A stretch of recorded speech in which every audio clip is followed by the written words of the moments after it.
That Fresh Morning. That Fresh Morning. De retour dans le studio avec Gina. Gina, on parle de responsabilité des sociétés, des sociétés, Oui, c'est ça? oui, on parle de la responsabilité sociétale des entreprises ce matin et vous allez comprendre au fur et à mesure pourquoi est-ce qu'on a choisi cette émission, cette thématique pour ce matin. Donc vous savez, depuis plusieurs temps déjà, vous en entendez beaucoup parler. À chaque fois, on parle de la responsabilité sociétale des entreprises et ainsi de suite. Et donc, l'idée pour nous aujourd'hui, c'était de savoir exactement ce que c'est et pourquoi est-ce que c'est important que les entreprises s'investissent dans ce qu'on appelle leur responsabilité sociale. Alors la responsabilité sociale des entreprises regroupe en fait l'ensemble des pratiques mises en place par les entreprises dans le but de respecter les principes du développement durable, social, environnement et économique. Donc en fait, en ce qui concerne la responsabilité sociale des entreprises, elle trouve son origine dans les années 50, en fait, dans les entreprises américaines, où leur idée c'était que si les entreprises ne se concentrent plus uniquement sur leur profit, mais aussi sur l'impact qu'elles ont sur la société, elles tireront plus de bénéfices de cela.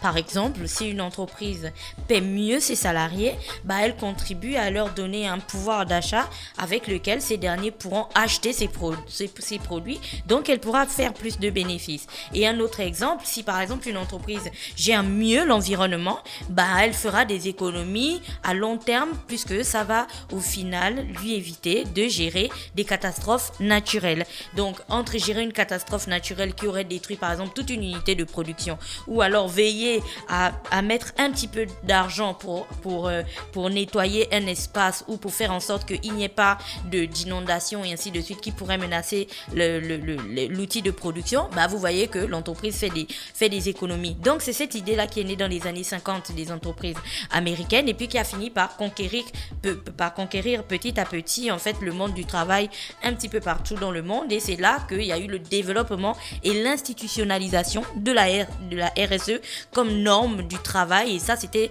comme norme professionnelle, et ça c'était dans les années 90 à 2000. Donc dans plusieurs pays du monde, les gouvernements ont mis en place des réglementations qui posaient désormais les bases d'une RSE moderne. En gros, les entreprises vont en quelque sorte être obligés de s'investir dans le fonctionnement même de l'espace où ils se trouvent, donc dans la société.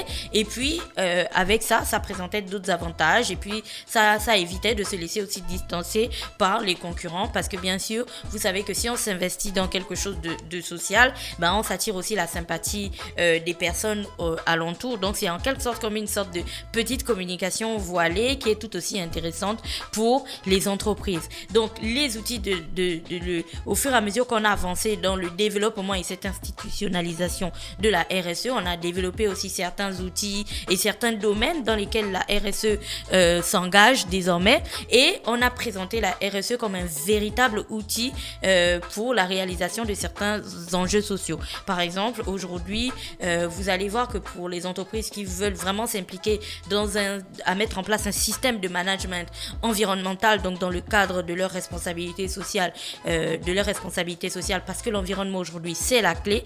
Vous allez voir qu'elles vont mettre en place par exemple un programme de réduction des déchets ou de papier dans leurs entreprises. Vous avez déjà vu ça, vous voyez, quand vous recevez un mail d'une entreprise et puis en dessous c'est écrit que si ce n'est pas nécessaire, veuillez ne pas l'imprimer et tout ça, et puis ça vous parle un petit peu des forêts et tout. Ça fait partie de cette démarche là. Ou alors les entreprises qui mettent en place des plans des plans de recyclage. Vous allez aller dans des entreprises où par exemple c'est marqué que lorsque vous avez fini de boire de l'eau, soit dans une bouteille plastique ou dans un verre en plastique, rangez-les dans ces bacs là, parce que parfois c'est donné à des dames qui vont ensuite vendre du bissap et ainsi de suite dedans, où le plastique est remis à une entreprise qui pourrait faire du recyclage et ainsi de suite. Donc les entreprises en fait vont développer plusieurs services pour essayer d'être le plus respectueuse. Donc les entreprises le plus respectueuses possible de l'environnement. Et puis bien sûr, il y a la responsabilité sociale des entreprises et les enjeux sociaux. Et là, il y a bien sûr les entreprises qui vont s'impliquer dans l'aide aux associations à finalité sociale. Donc grâce au mécénat, vous allez voir qu'il y a des entreprises qui vont soutenir des orphelinats, qui vont soutenir des petites associations qui aident les filles mères, qui vont soutenir des associations qui aident les personnes malades et ainsi ainsi de suite. Ça fait partie de la responsabilité sociale. Et puis, c'est aussi faire du mécénat de compétences ou du pro bono, c'est-à-dire que les entreprises vont mettre à disposition leurs salariés pour aider des associations. C'est-à-dire si tu as une grosse entreprise d'avocats, par exemple, cette grosse association d'avocats va mettre ses avocats pro bono à disposition des petites associations, par exemple pour faire leurs contrats et ainsi de suite, ou de grands ou des entreprises purement commerciales qui vont mettre à disposition leurs équipes de marketing et ainsi de suite pour aider l'association à booster. Donc c'est aussi une manière de participer en fait dans le développement. Et puis, il y a la participation au programme humanitaire, il y a en fait toute une batterie de choses que les entreprises peuvent faire. Et dans cette responsabilité sociale des entreprises, il y a aussi le mécénat et la culture. Donc, faire du mécénat culturel, c'est-à-dire soutenir des musées, soutenir des expositions, soutenir des associations artistiques et sportives, soutenir des programmes éducatifs liés aux activités culturelles, faire de la sensibilisation aux consommateurs et ainsi de suite. Donc, voici en gros dans quoi s'implique la responsabilité sociale des entreprises. Alors, pourquoi est-ce qu'on a décidé de parler de ça aujourd'hui ? Parce que la responsabilité sociale des entreprises, comme je l'ai dit tout à l'heure, ça existe depuis les années 50. C'est vraiment quelque chose de très, très, très important dans le fonctionnement même d'une société, parce que pour aller très simple, on s'est dit que l'entreprise ne peut pas juste se limiter à faire du profit. Il faut qu'elle prenne aussi un petit peu le profit qu'elle fait, qu'elle s'implique dans la société, parce que si elle s'implique dans la société, la société va beaucoup mieux, et si la société va mieux, du coup son entreprise peut être plus prospère et ainsi de suite. C'est une chaîne en fait. Sauf que chez nous, on a bien sûr ça, c'est une norme, hein. On a bien sûr ça, toutes les entreprises sont informées et qu'elles ont une responsabilité sociale. Sauf que la question est de savoir comment est-ce qu'elles font véritablement fonctionner cette responsabilité sociale. C'est là toute la question. Alors nous, on est beaucoup dans les tendances. C'est qu'aujourd'hui, si on dit que la responsabilité sociale des entreprises à Libreville, s'il y a une grosse entreprise qui se dit comme Sobraga, qui se dit que désormais dans sa démarche dans sa démarche RSE, elle va s'impliquer dans l'environnement, tout le monde va foncer dans l'environnement, et puis tout le monde va déjà faire Libreville plage propre, tout le monde va faire je ne sais pas trop quoi propre, et ainsi de suite. Mais en fait, comme je venais de vous le présenter, la RSE d'une entreprise, c'est comme un éventail de possibilités. Il y a tellement de secteurs que vous pouvez exploiter dans ce domaine-là, et n'oubliez pas que ça peut aussi avoir beaucoup d'entreprises pour vous, pour votre image. Je m'explique. Pour la Sobraga, par exemple, ça prend véritablement son sens, parce que la Sobraga, ses produits utilisent du plastique. Elle utilise beaucoup de plastique pour ses produits, beaucoup d'aluminium aussi par rapport aux canettes et ainsi de suite. Donc, le nettoyage, en fait, rentre dans la droite lignée. C'est logique de ce que son entreprise pourrait faire. À côté de ça, il ne faut pas oublier, comme je le disais au départ, c'est pour ça que j'ai commencé par cette présentation, que à travers la RSE, les entreprises s'impliquent véritablement dans le développement de la société dans laquelle elles évoluent. C'est qu'aujourd'hui, quand vous êtes posé au Gabon, vous pouvez vous dire que moi, en tant qu'entreprise, je vais m'investir dans la question du soutien des associations, par exemple, qui prennent soin des enfants. Il y a par exemple des enfants qui arrivent pas à aller à l'école parce que ils sont dans un tel état de précarité qu'ils n'arrivent pas à payer leurs frais de scolarité, ou ils n'ont pas de fourniture et ainsi de suite. Vous pouvez chaque année sponsoriser une dizaine d'enfants et puis permettre à ces enfants-là d'aller un petit peu plus loin dans leurs études. Ça fait partie de votre... Ça peut être un secteur de RSE. Et puis vous aurez les photos de ces enfants dans votre entreprise et vous direz, voilà, nous nous impliquons dans la formation des générations futures. Aujourd'hui au Gabon, on a un véritable problème avec la culture. Comme on en parlait avec le ministre la dernière fois, toutes les personnes qui développent des activités culturelles n'ont pas de soutien du tout. Elles sont littéralement abandonnées à elles-mêmes. Lorsqu'elles sont soutenues, c'est vraiment des choses épisodiques qui viennent soit de campagne électorale, soit de je ne sais pas trop quoi. Enfin, il y a un intérêt. C'est pas des choses en fait qui sont durables, qui vont être perpétuelles, qui vont être inscrites, comme on parlait la dernière fois dans le budget de l'État, mais qui vont être inscrites sur une durée comme un financement de 10 ans ou de 15 ans. Donc vous, en tant qu'entreprise, vous pouvez vous dire, un petit peu comme BICIG le fait en se disant, vous savez, il y a plusieurs années déjà que BICIG le fait. BICIG a mis des arts et des lettres, je crois. Et ça fait des années que ça dure. Chaque année, on a le même concours. Ils soutiennent des peintres, des artistes artistes musiciens et ainsi de suite, ils permettent de mettre en lumière ces artistes-là. Mais dans le domaine, par exemple, musical, il n'y a pas des masses. Donc, ça ne se secoue pas beaucoup. Les gens sont plus dans leur...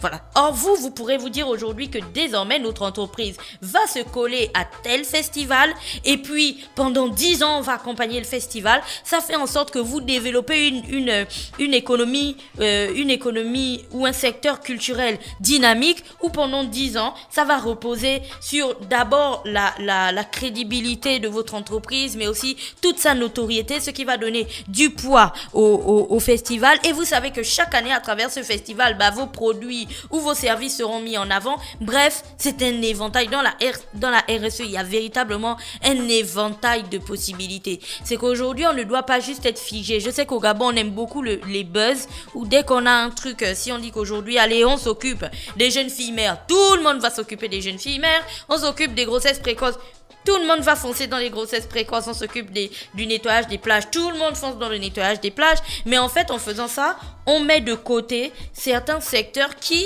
auraient aussi besoin que les entreprises s'impliquent un petit peu plus. En mettant en avant, par exemple, la responsabilité sociale des entreprises dans le nettoyage des plages, comme c'est le cas de Sobraga samedi prochain, c'est l'occasion pour les autres entreprises de se poser la question de savoir, moi, en tant qu'entreprise, comment est-ce que j'aide un petit peu les Gabonais, comment est-ce que je participe et ainsi de suite. Donc, l'idée pour vous, en prenant véritablement possession de votre RSE serait de mettre en avant par exemple l'innovation. C'est-à-dire que vous prendrez votre stratégie si vous avez par exemple développé de nouveaux produits ou de nouveaux services et ainsi de suite et que vous regardez dans le paysage qui vous entoure, que ce soit des associations ainsi de suite ou si vous-même vous avez décidé de lancer quelque chose mais il y a pas de bénéfice à tirer de ça. Vous ne vendez pas des produits. Vous vous dites que pendant 10 ans on ferait ça. Ça mettra aussi en avant les innovations que vous avez dans votre entreprise. N'oubliez pas qu'en réalisant ces actions sociales, en gros, c'est un petit peu de la communication soft pour vous. Parce qu'en gros, on donne l'image d'une entreprise qui se préoccupe véritablement de la société et des personnes qui vivent autour d'elle et qui ne pensent pas uniquement aux produits. Et l'avantage vers lequel ça vous conduit, c'est qu'en fait, ça améliore votre visibilité et votre réputation. Entre un spot qui dit écoutez Urban FM parce qu'Urban FM c'est la meilleure radio du Gabon, et un spot qui dit regardez Urban FM qui s'investit par exemple dans le sport des jeunes parce que le sport c'est bien pour la santé, ça lutte contre l'obésité ainsi de suite, et on voit comment Urban FM chaque week-end ou chaque mois aide les jeunes qui ont des problèmes de poids et tout.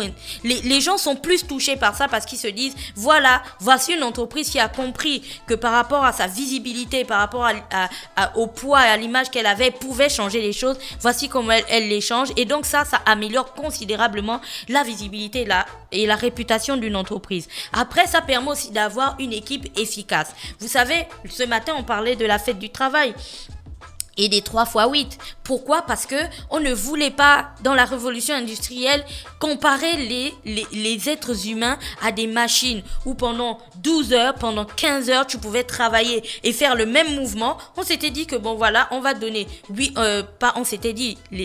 les hommes se sont véritablement battus pour qu'on ait 8 heures de travail, 8 heures de repos, 8 heures de loisirs.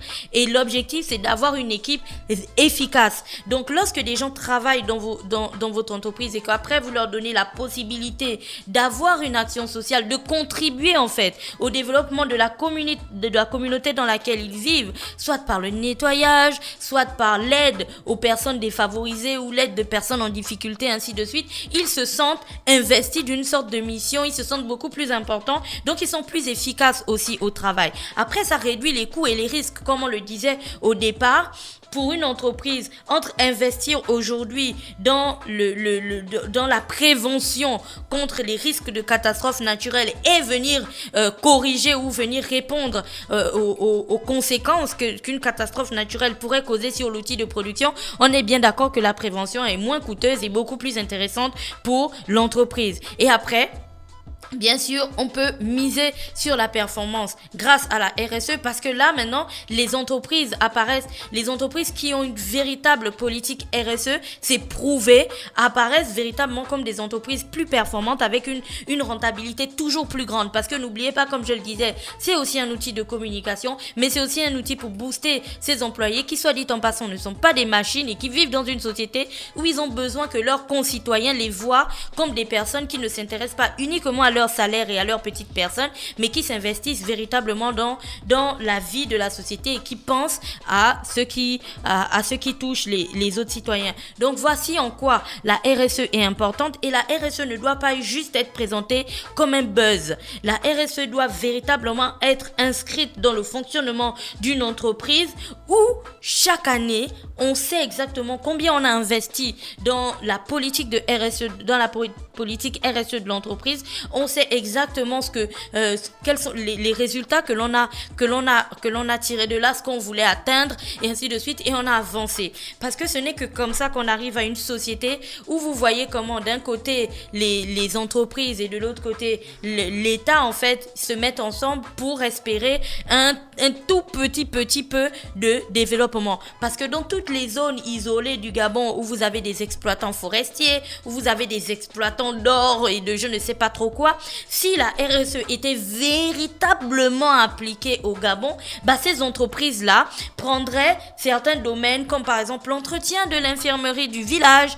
l'entretien de l'école du village. Ça ferait partie de leur RSE parce que il faut s'investir dans le fonctionnement de la communauté dans laquelle on fait son business et qui nous rapporte de l'argent. Sauf que étant donné que ce n'est pas véritablement mis en avant et qu'il y a vraiment personne pour veiller là-dessus, ce qui se passe c'est que tout le monde s'en fout et que lorsqu'on a un petit peu des caméras, on essaie de le mettre en avant. Mais croyez-moi, tous les pays qui ont su imposer, mais quand je dis imposer, de manière douce, la RSE aux entreprises qui travaillaient, ils ont atteint un niveau de développement qui est différent des pays où les entreprises fonctionnent en fait en solo et où lorsque tu leur demandes de s'investir soit dans la culture, en soutien à la culture, en soutien à l'art, en soutien aux associations et ainsi de suite, ça ressemble beaucoup plus à de la mendicité qu'autre chose.